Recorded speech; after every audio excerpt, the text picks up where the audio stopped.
hampir di semua vaskes itu pasien membludak karena memang sudah di-cover oleh pemerintah melalui UHC ini untuk mereka masyarakat ini yang belum terdaftar di BPJS. Idealnya nunggu layanan itu kalau di fasilitas kesehatan itu apa di rumah sakit ya, itu nggak boleh lebih dari 3,5 jam. Mulai untuk jangka waktu menunggu. Itu jangka waktu menunggu layanan, baik layanan dokter spesialisnya, layanan lab, layanan radiologi maupun obat, itu idealnya tidak boleh lebih dari 3,5 jam.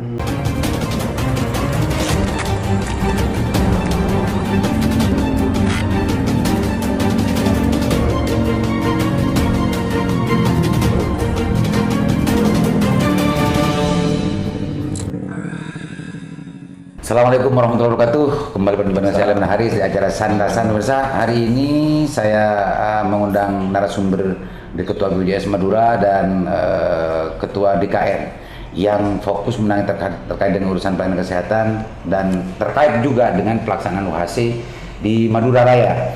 Karena sekarang sudah bulan Maret, saya akan mencoba untuk mengurai dan mempertanyakan hasil pantauan dari kedua ketua ini. Karena yang satu berangkat dari kepeduliannya, kalau yang satunya memang tugasnya. Pertama kali ke Pak Ketua DKR dulu ya, Pak Ketua DKR dulu untuk menceritakan apa hasil pantauannya, apakah pelayanan kesehatan dan pelaksanaan UHC di Madura khususnya yang di dalam wilayah jurisdiksinya Pak Ketua DKR ini ada perkembangan atau bagaimana, kita dengarkan bersama. Assalamualaikum Pak Muhyi. Waalaikumsalam warahmatullahi wabarakatuh. Bang Pak Muhyi kan sudah sekitar 4 bulan ya, 4 bulan 5 bulanan ya, masuk 5 bulanan ke 5 bulanan UHC, pelaksanaan UHC di Kabupaten Bangkalan dan di Madura kurang lebih 3 bulanan kalau bicara Madura Raya.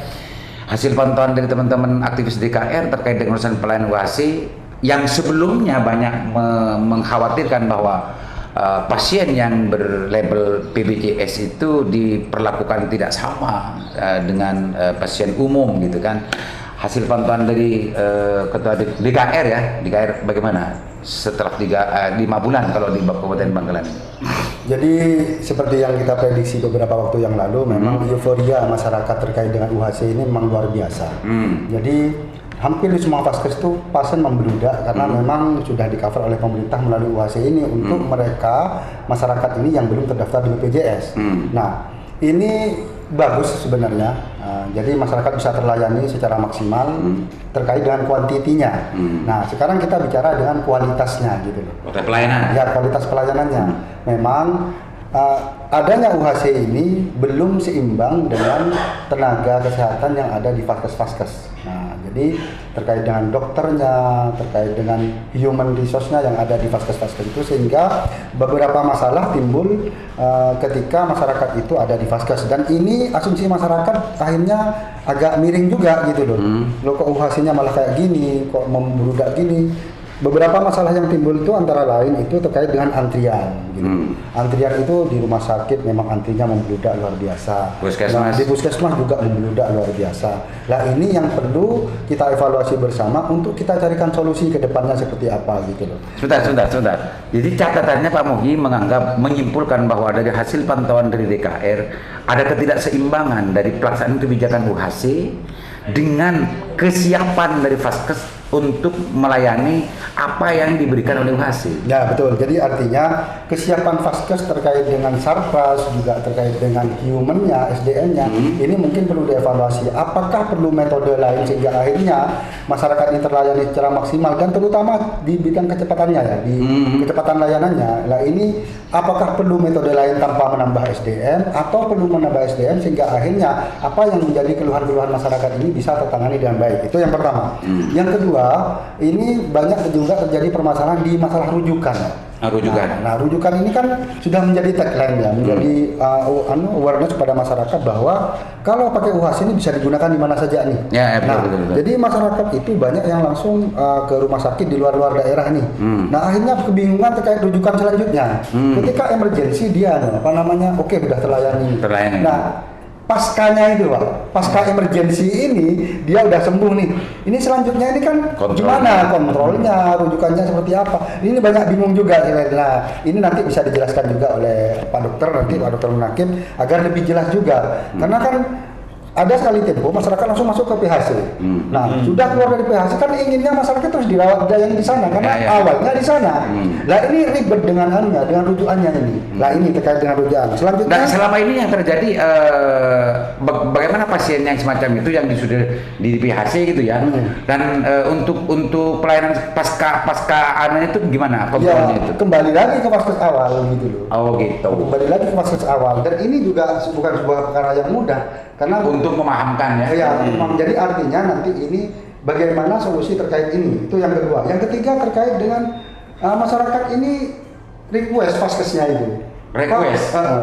Minta dia gitu loh. Kan sekarang UHC bisa berobat di mana saja Pak. Saya maunya ke RKC Pak. Saya maunya ke RS Haji Pak. Saya maunya ke RSAR. Lah ini saya menjelaskannya ini di momentum ini kita podcast hari ini nih, nanti bisa dijelaskan juga oleh Pak Dr. Munakib regulasinya itu seperti apa. Karena saya menjelaskan itu kalau satu-satu itu ya cukup melelahkan juga karena banyak orang yang tanya seperti itu. Request vaskes itu pada dasarnya kan tetap harus mengikuti alur rujukannya sesuai dengan FKTP awal sampai ke FKTP selanjutnya, vaskes selanjutnya. Nah, kita itu yang sebetulnya menurut prosedur yang sekarang berlaku gitu ya.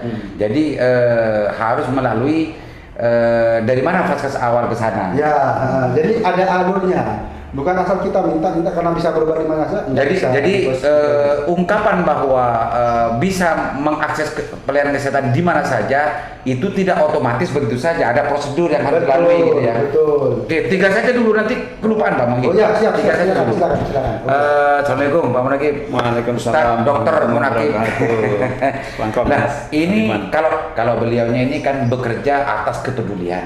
Iya. Kalau Pak Ustadz Dr. Munakib ini karena ketua BPJS Madura ini adalah sebuah tanggung jawab fardu ainnya untuk memantau. Karena pertama kenapa? UHC ini masyarakat dan Pemda khususnya percaya kepada BPJS untuk menanggung beban masyarakat agar mendapatkan pelayanan yang baik dari vaskes-vaskes yang ada kan gitu kan. Nah, pantauan yang dilakukan oleh BPJS khususnya di Madura itu kalau dari Pak Muhi tadi kan masih banyak keluhan tuh. Ya. Apa saja sebetulnya yang sudah dilakukan oleh BPJS Madura terkait dengan urusan pelaksanaan PHC di Madura Raya ini? Silakan Pak Ustadz. Terima kasih Mas Aliman, Mas Muhi yang sudah dari sebelum UHC sampai sekarang ya. mengawal layanan kesehatan yang khususnya bagi peserta JKN, di mana kalau sudah UHC otomatis semua bisa jadi peserta JKN se-Madura. Mungkin sebelum saya jawab itu ada informasi Mas Aliman, Mas Muhi, besok tanggal 14 Maret ini di Balai Sudirman, Jakarta Selatan itu akan ada acara yang namanya UHC Award. UHC Award itu diberikan kepada seluruh kabupaten kota dan provinsi yang sudah UHC sampai dengan tanggal 1 Maret 2023. Ada 328 kabupaten kota plus 22 provinsi yang diundang. Diundang oleh Pak Wakil Presiden dan ada 7 menteri besok yang akan datang di situ tanggal 14 itu. Jadi akan diberikan semacam penghargaan, piagam penghargaan dan piala bagi kepala daerah ini. Untuk gubernur 22 akan diserahkan langsung oleh Pak Wapres dan untuk Bupati Wali Kota akan diserahkan oleh menteri-menteri yang akan hadir besok di tanggal 14 Maret. Termasuk BPJS-nya dapatkannya? BPJS Kepala BPJS-nya? Enggak, BPJS enggak. Oh, enggak ya. Hanya kepala daerahnya ya? Kepala daerahnya. BPJS hanya melayani kepala daerah yang sudah UHC. Jadi jumlah yang diundang itu sama dengan jumlah yang diundang kepala kabupaten maupun kepala cabang BPJS. Tapi kalau di suatu kabupaten yang tempat kantor cabang BPJS itu ada kemudian belum UHC, mohon maaf, Nggak diundang. Nggak diundang. Itu ya. Jadi Pak Faru diundang. Diundang. Alhamdulillah se-Madura kepala kabupaten diundang semua termasuk kepala cabangnya. Kepala cabangnya. Karena Pak Badrul Tamam sudah UHC 1 Januari 2020. Jadi masuk 7 Januari 2023. Jadi masuk undangan. Okay. Nah, kembali ke tadi yang disampaikan oleh Mas Muhi, saya mengakui dan berterima kasih. Itu memang benar. Mas Muhi karena langsung turun ke lapangan, itulah yang dirasakan oleh masyarakat sekarang itu isunya bergeser. Yang awalnya itu isu akses, ya sekarang isunya itu kualitas layanan. Nah, kualitas layanan yang paling mudah diperhatikan orang kalau bisa ke dokter ini pelayanannya kualitas atau enggak mungkin nggak tahu ya. Tapi yang paling mudah dirasakan itu adalah ketika ada masyarakat sakit datang ke vaskes, ke pelayanan kesehatan baik primer maupun rujukan, itu terlalu lama di situ, berarti itu nggak berkualitas. Terlalu lama nunggu. Idealnya nunggu layanan itu kalau di fasilitas kesehatan itu apa di rumah sakit ya, itu nggak boleh lebih dari 3,5 jam.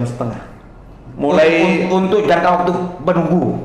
itu jangka waktu menunggu layanan, baik layanan dokter spesialisnya, layanan lab, layanan radiologi maupun obat, itu idealnya tidak boleh lebih dari 3,5 jam.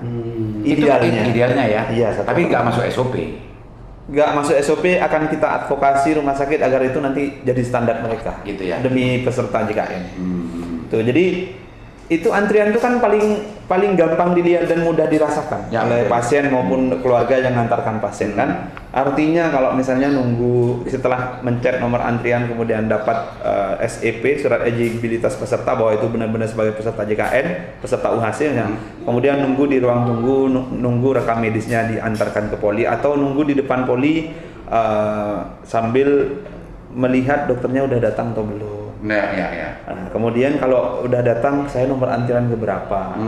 Kemudian kalau sudah tahu antrian keberapa, ini yang dilayani sudah berapa orang. Saya kira-kira saya berapa lama lagi. Nah, termasuk nanti kalau kontrol dan lain sebagainya. Nah, ini yang memang menjadi tantangan kita saat supply berlebih, artinya hak akses tidak ada kendala. Memang gesernya ke kualitas layanan. Kualitas pelayanan. Nah, dalam konteks itu menunggu lama sebagaimana ditemukan oleh Pak Mogi ini benar adanya atau bagaimana sebetulnya setelah, karena kalau tugas yang dilakukan oleh BPJS ini kan tidak hanya sekedar informasi atau hanya sekedar lewat begitu saja seperti Pak Mogi, pasti lebih detail lagi. Betul. Sebetulnya kalau vaskes ini menunggunya rata-rata 2 jam, 3 jam, 4 jam, 5 jam, atau 10 jam dan macamnya, itu pasti kalau BPJS cara pantaunya kan beda tuh dengan Pak Mogi, pasti detail itu. Kalau pantau BPJS gimana? Saya 2 minggu kemarin tuh, selama 2 minggu, hampir 2 minggu berturut-turut mengunjungi sekitar 13 dari 22 fasilitas kesehatan rujukan yang bekerja sama dengan BPJS. Di Madura ya? Madura, mulai dari paling barat di Bangkalan sampai paling timur di Kalianget. 13 kurang lebih fasilitas kesehatan yang kita kunjungi. Memang hal itu ditemukan real adanya. Faktanya benar, yang disampaikan oleh Mas Muhyi tadi benar. Nah, ini kita sedang dorong agar seluruh rumah sakit bisa berbenah. Kita bersurat resmi. Dan kita hasil kunjungan itu kita laporkan ke pemilik rumah sakit. Kalau RSUD kita laporkan ke Pak Bupati.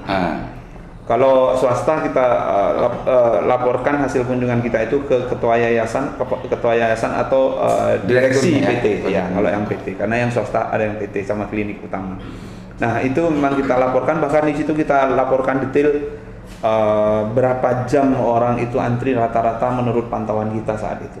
Karena kenapa kita bisa memperkirakan rata-rata? Misalnya satu rumah sakit ketika di mesin antrian di depan itu menunjukkan kunjungan pada hari ini adalah 200 orang.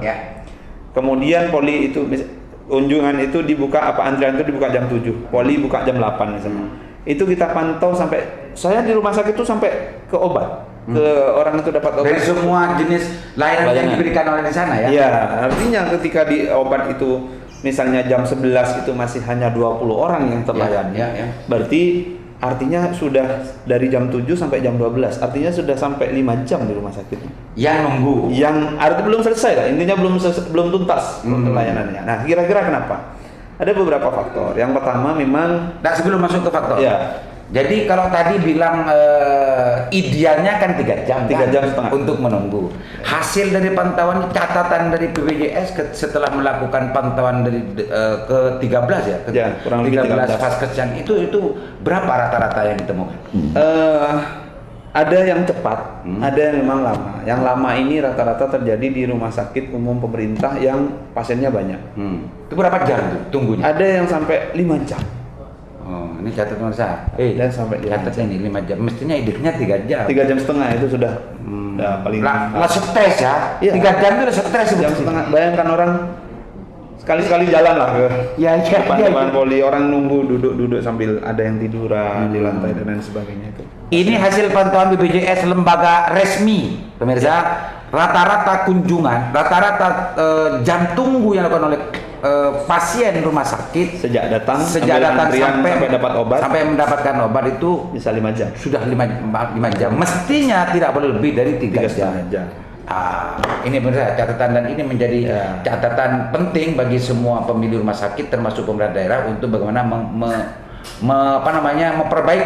memperbaiki pelayanannya. Nah, upayanya sekarang kita juga saat kunjungan itu juga dan laporkan ke pemilik rumah sakit itu, kita juga usulkan beberapa solusi. Yang pertama, solusinya itu adalah catat apa adanya. Catatan waktu itu apa adanya. Artinya itu pantau apa adanya, jangan dimanipulasi. Karena kalau dimanipulasi nanti kita susah memperbaikinya. Karena dianggap bagus kan. Nah, itu catat apa adanya. Catat apa adanya. Ya, yang kedua, kemudian mana yang paling mudah dilakukan perbaikan. Misalnya, Sebentar dulu, ini kan melompat Pak Munakib, Pak Dokter. Ini melompat.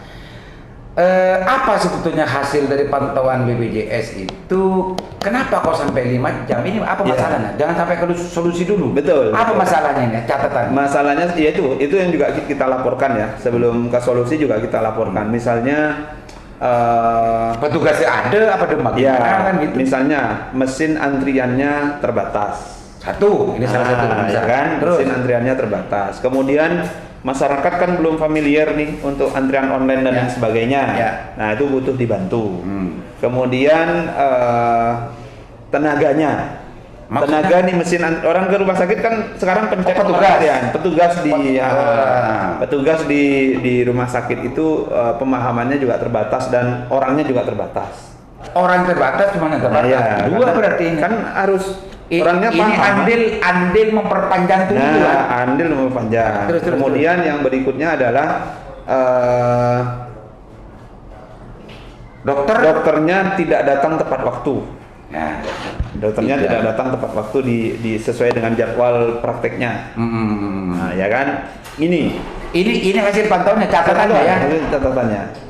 Ada yang sudah tepat waktu ada, tapi yang belum tepat waktu juga ada. Ya. Ini yang memperpanjang, karena kalau kita bandingkan yang tepat waktu dengan yang tidak tepat waktu, fasilitas kesehatan baik klinik utama maupun rumah sakit itu memang beda.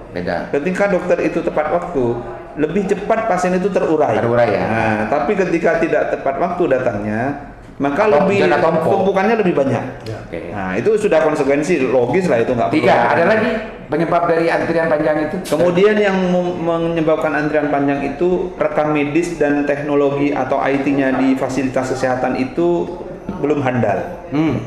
Karena kalau semakin handal, di beberapa ada yang sudah handal.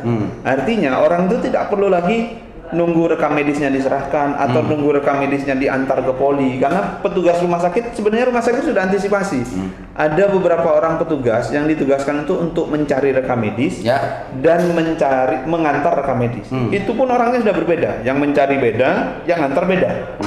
Sehingga harapannya mempercepat agar rekam medis itu dari gudangnya rekam medis itu diantarkan masuk poli.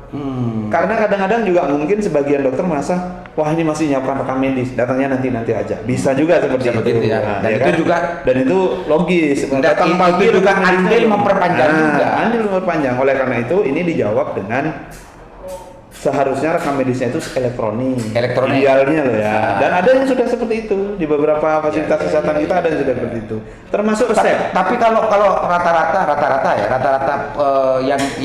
yang menjadi mitra dari BPJS Madura ini, vaskes di Madura ini yang sudah memakai elektronik itu, rekam itu 70, 20, 5% belum. Dia. Berarti Lebih banyak yang belum. Nah ini sebetulnya di mana sih sebetulnya peran dan kapasitas BPJS untuk menjamin gitu ya pasien yang sudah dipercayakan oleh Pemda apalagi UHC kepada BPJS untuk minimal tidak hanya sekedar memberikan solusi dan masukan atau sewaktu-waktu bisa saja untuk intervensi gitu ya terhadap vaskes itu untuk membelanjakan sesuatu atau di sana atau untuk rekam ini. Jadi gini, ada memang sebenarnya ini kan bukan ranahnya BPJS untuk masuk terlalu dalam di situ, karena rumah sakit juga punya manajemen, ada pemiliknya, baik Pemda maupun swasta itu ada pemiliknya. Sehingga ini sebenarnya kita lebih mencoba menciptakan sebuah ekosistem pelayanan JKN yang memang sesuai dengan keinginan masyarakat. Kita hanya sifatnya mendorong dan mengontrol serta mengevaluasi. Karena bukan ranah kita misalnya, oh rumah sakit silakan belanjakan untuk IT sekian, belanjakan untuk ini sekian, belanjakan ini sekian, itu nggak bisa. BPJS hanya membayar sesuai dengan tagihan yang lolos verifikasi. Tapi diakui atau tidak, dengan semua itu kan merugikan terhadap pasien yang sudah dipercayakan kepada BPJS. Betul, itu artinya ekspektasi masyarakat untuk dapat layanan yang bagus setelah UHC itu masih belum terwujud sepenuhnya. Nah ini yang memang sekarang sifatnya ini Mas Aliman, ini sifatnya lebih ke arah kita saling bertukar informasi. Lebih tepatnya kita diskusi FGD bahkan dengan manajemen rumah sakit bahwa ini loh yang dirasakan oleh masyarakat sekarang seperti ini. Bisa nggak kalau ini misalnya dirubah seperti ini? Salah satunya e-rekam medis. Dan e-rekam medis ini sudah ada Permenkesnya. Sebetulnya. Wajib diimplementasikan dari 2023 ini. Nah, ini nanti kita bahas ini. Ya, kita ada bahas Permenkesnya. Kasih tahu ke saya, nanti saya mencoba untuk mengundang Dinkes Kabupaten Bangkalan dan juga yang lain RSUD untuk berbicara lebih khusus terkait dengan urusan ini. Karena ini menjadi bagian tak terpisah akibat dari antrian dan jam tunggu yang sangat panjang. Ya. Kemudian yang terakhir, gimana? Yang terakhir terkait dengan kenapa ini bisa panjang antriannya. Salah satunya yang menjadi titik krusial itu di instalasi farmasi. Instalasi farmasi. Nah, kenapa di instalasi farmasi? Karena seluruh layanan yang ada di poli rawat jalan itu semuanya nanti masuk ke instalasi farmasi ujungnya. Kalau ke lab belum tentu semuanya masuk ke lab. Kalau ke radiologi untuk foto ronsen atau dan lain sebagainya USG tidak semua ke situ. Tapi kalau ke obat hampir semua 100% ke sana. Nah, oleh karena itu memang Vaskes itu harus menyiapkan kehandalan baik jumlah obatnya maupun tenaga terkait dengan pelayanan obat ini. Karena misalnya dari depan udah bagus nih, antriannya bagus dari depan. Poli sudah cepat, rekam medis cepat, poli cepat. Jamnya cepat, giliran masuk ke farmasi lambat, ya sama juga lambat. Karena itu ya.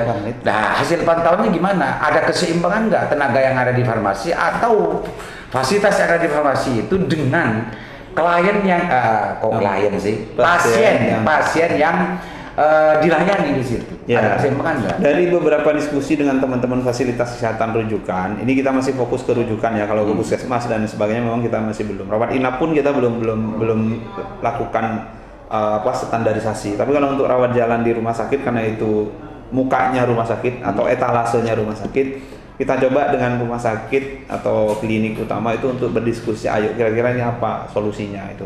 Nah, dari pantauan kami untuk obat ini ternyata masih ditemukan kadang-kadang obat itu kosong. Obat kosong. Tenaganya kurang.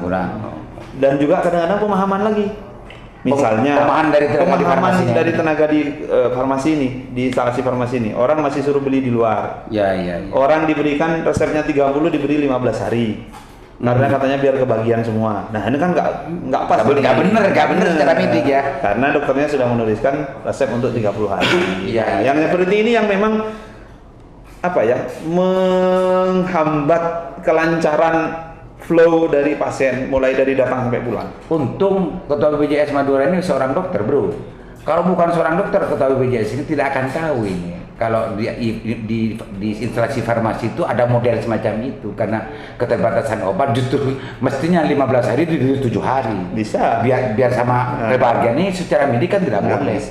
Enggak seperti itu. Oke, ini urusan masalah keterlambatan. Yang kedua tadi terkait dengan rujukan. Nah, memang ini. Jadi pelayanan di JKN ini dibedakan menjadi dua.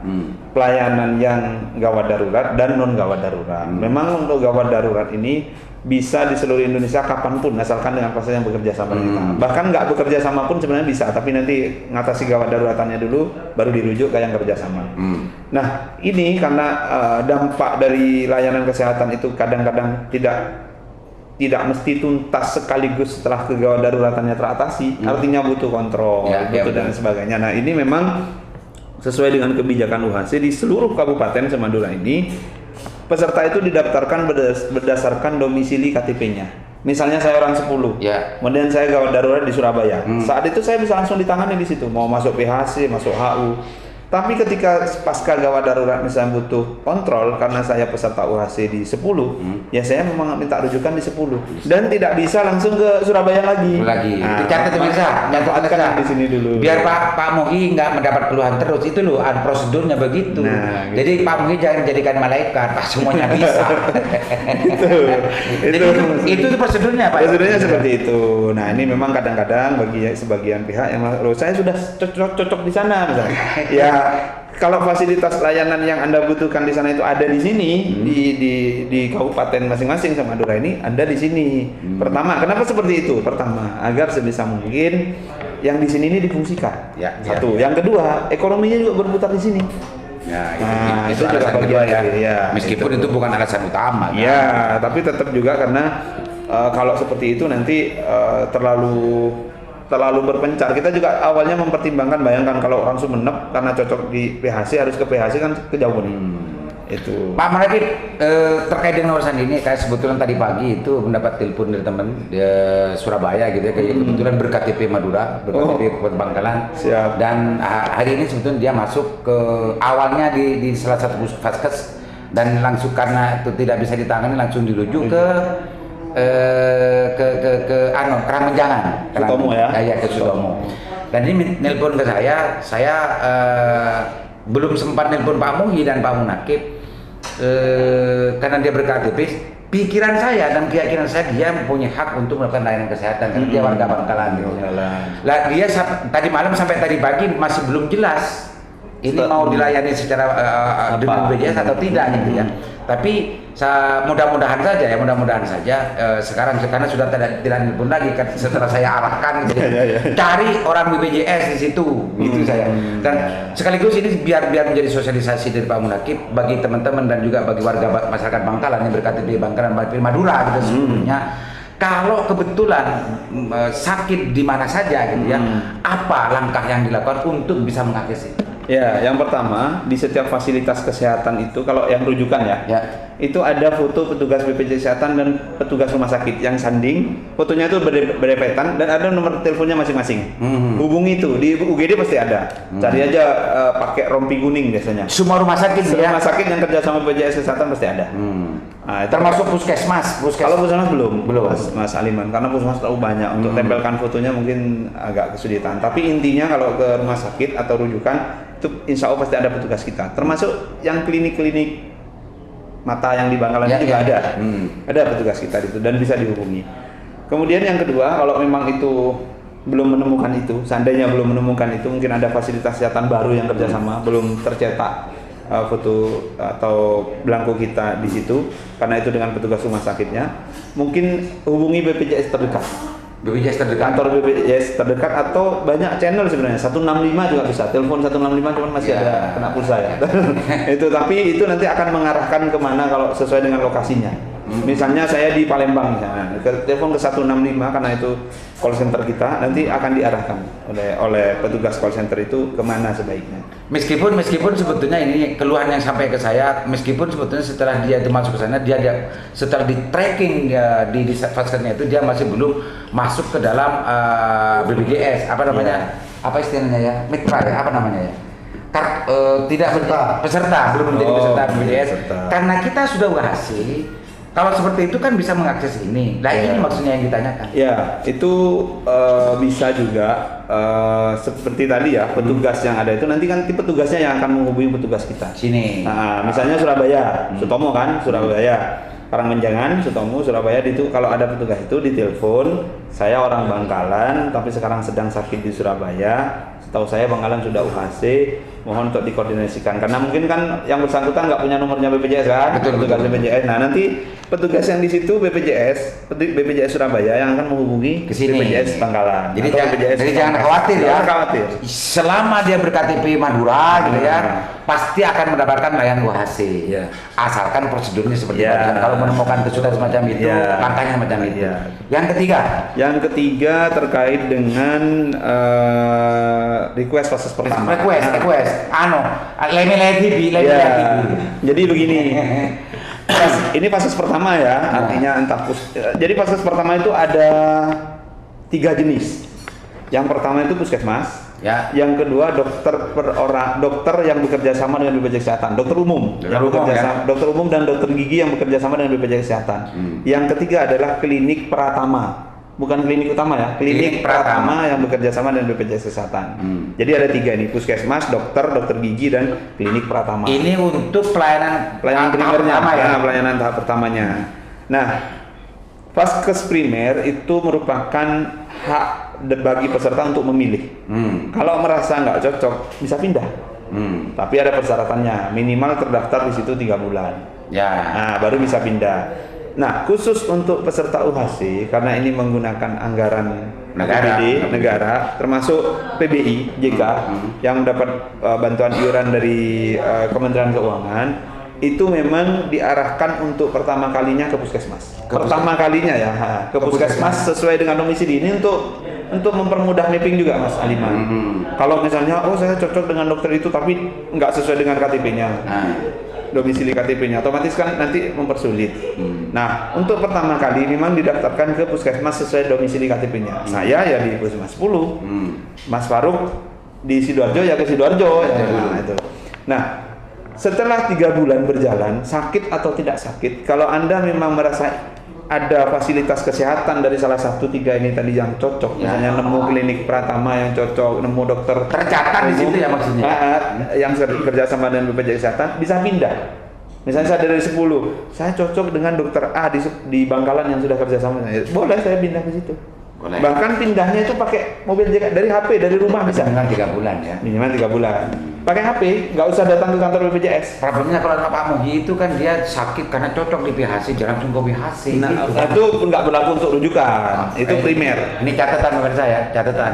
Jadi meskipun kalau mau pakai akses UHC, karena memang sebelumnya Pak Bupati dan juga semua agen-agen kesehatan Kabupaten Bangkalan ini mengkampanyekan bahwa bisa mengakses kesehatan di mana saja, tidak otomatis mempunyai kebebasan untuk memilih.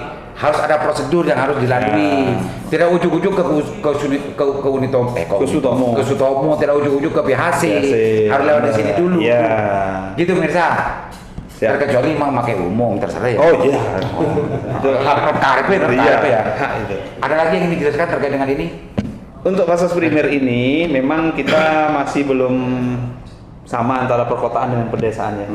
Di kampung kita Mas Aliman mungkin hanya puskesmas aja. Ya kan, kalau belum ada, karena nggak mau, meskipun ada klinik kadang-kadang nggak mau kerja sama dengan kita. Ada dokter praktek perorangan dekat puskesmas nggak mau bekerja sama dengan kita. Nah, ini mohon bersabar, nanti mudah-mudahan ini berproses. Kita juga sedang tumbuh sebenarnya. Ada yang sudah mulai pengajuan gitu. Cuman memang lebih banyak di kota. Kalau kota ini cenderung lebih banyak pilihan. Ada klinik Pratama. Maksudnya vaskes yang ada ini sudah banyak pengajuan untuk kerjasama dengan BPJS. Bahkan sebenarnya kita untuk rumah sakit pun nambah 2 di rumah sakit Bangkalan ini. RSI Hikmah Sawi.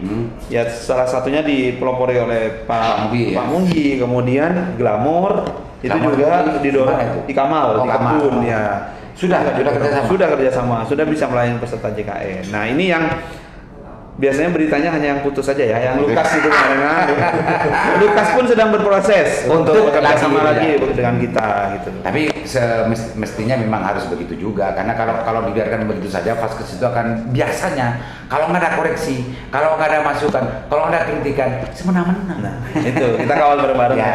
Gitu. Pak Mugi, sudah dijawab semua persoalan tiganya. Ada lagi? Ya, itu melanjutkan apa yang disampaikan oleh Bapak Dr. Munafik tadi, bahwa selain kita pembenahan di SDM, antrian ini juga bisa terurai dengan bertambahnya vaskes. Distribusi pasien ini akan lebih merata dan tidak menumpuk di satu vaskes ketika vaskesnya makin banyak. Makanya saya sangat bersupport sekali apa yang klinik-klinik ini untuk bekerja sama dengan BPJS ini agar opsinya makin banyak. Tapi dengan catatan nggak boleh semena-mena. Betul. Itu tentu saja hal yang sifatnya tidak diinginkan oleh masyarakat itu bisa tereliminasi. takutnya cuma hanya vaskes ingin mengakses dan bekerja sama di BPJS itu cuma ingin mengakses itunya saja, pasiennya saja, sementara pelayanannya nggak diperhatikan. Nah, tentunya begini, Pak Liman. Gimana? Ketika sudah bekerja sama dengan BPJS, itu sudah melalui saringan. Sudah melalui proses kriterisasi. Jadi sudah ada prosesnya, nggak asal-asalan. Iya. Dan itu juga akhirnya menjadi pantauan kita juga, gitu loh. Nah, kita sebagai masyarakat karena ini sudah menggunakan anggaran pemerintah ini, gitu loh. Nah, otomatis kita juga ikut memantau di situ. Oke. Pak Mugi, Pak Munakib, tadi sempat disentuh Pak Munakib ada Permenkes terkait dengan urusan vaskes agar itu diwajibkan untuk memakai RK-Medik dan Pak Mugi nanti itu selanjutnya kita akan bicara itu dengan pihak Dinkes ya. Boleh. Karena dan vaskes-vaskes ya, vaskes-vaskes yang ada agar ini tidak hanya sekedar aturan yang tidak dilaksanakan, ini harus juga dilaksanakan karena ini bagian dari solusi terjadinya kredit kredit antrian pasien di beberapa vaskes yang jam tunggunya sampai 5 jam sampai 6 jam. Pak Mugi sebagai statement apa yang ingin disampaikan ditegaskan lagi terkait dengan urusan evaluasi dan juga hasil pantauan dari KR terkait dengan pelaksanaan UHC ini. Silakan Pak Mugi. Oke, closing statement. Ya, Masih ada 2. masih ada 2 lagi. Tidak nanti. Ya. Oke. Sebagai closing statement tentunya evaluasi ini bukan dalam rangka untuk mencari kesalahan, tapi untuk pembenahan yang simultan. Semakin ke depan semakin baik, pelayanan juga semakin meningkat, masyarakat puas sehingga akhirnya pretensi masyarakat terhadap BPJS juga membaik, terhadap vaskes juga membaik, terutama vaskes milik pemerintah. Nah, masyarakat harapan saya juga terus bersabar karena perbaikan, maintenance juga evaluasi ini terus berjalan. Mulai awal diberlakukannya UHC sampai saat ini kita terus melakukan pembenahan dari pihak BPJS, dari pihak vaskes, dari pihak pemerintah, semuanya melakukan pembenahan secara menyeluruh. Nah, jadi tinggal kesabaran masyarakat dulu. Nah, nanti kita akan terus evaluasi dan terus berbenah agar lebih baik dan lebih baik lagi. Terima kasih. Kesadaran masyarakat dan juga kesadaran vaskes dan tenaga para medis yang ada di vaskes karena memang diakui atau tidak ada juga sih para medis meskipun manajemen dari vaskesnya itu sudah pingin memperbaiki banget gitu ya, tapi justru para medis yang bekerja di situ banyak juga yang tidak mempunyai kesadaran itu sebagaimana para medis. Silakan Pak Munakib, simpulkan, jelaskan, lebih tegaskan lagi apa hasil pantauan yang sudah selama ini dan agar UHC yang menjadi bagian dari kesuksesan Madura dalam konteks ini seluruh Madura Raya dan Pak Munakib sebagai Ketua BPJS Madura. Apa yang ingin disampaikan dan apa yang ingin diprioritaskan lagi agar pelayanan kesehatan dari program UHC ini betul-betul dirasakan masyarakat secara yang sebenar-benarnya gitu ya, tidak hanya palsu. Baik, silakan. Makasih Mas Aliman. Jadi gini, kita sebenarnya dengan vaskes itu bermitra. Bermitra, harapannya kemitraan ini dapat berjalan dengan baik dan saling menguntungkan. Karena bagaimanapun peserta sudah menitipkan amanahnya ke BPJS Kesehatan, Pemda juga seperti itu, bahkan negara, pemerintah juga seperti itu, mempercayakan amanah pengelolaan JKN ini untuk dikelola oleh BPJS Kesehatan. Maka itu kami akan menyambut itu dengan sepenuh komitmen kami, kesungguhan kami bahwa ini layanan harus yang terbaik. Memang di kita BPJS Kesehatan dengan vaskes itu punya ranah yang memang tidak saling mencampuri ya. Artinya penegakan medis, pelayanan medis itu ada di mitra. Tapi kita berkomitmen bahwa kita akan memberikan yang terbaik untuk peserta JKN. Sama-sama memberikan yang terbaik untuk peserta JKN. Dengan segala tantangan yang ada di masing-masing, baik di BPJS Kesehatan maupun di fasilitas kesehatan. Namun kita tidak menutup diri untuk selalu melakukan evaluasi.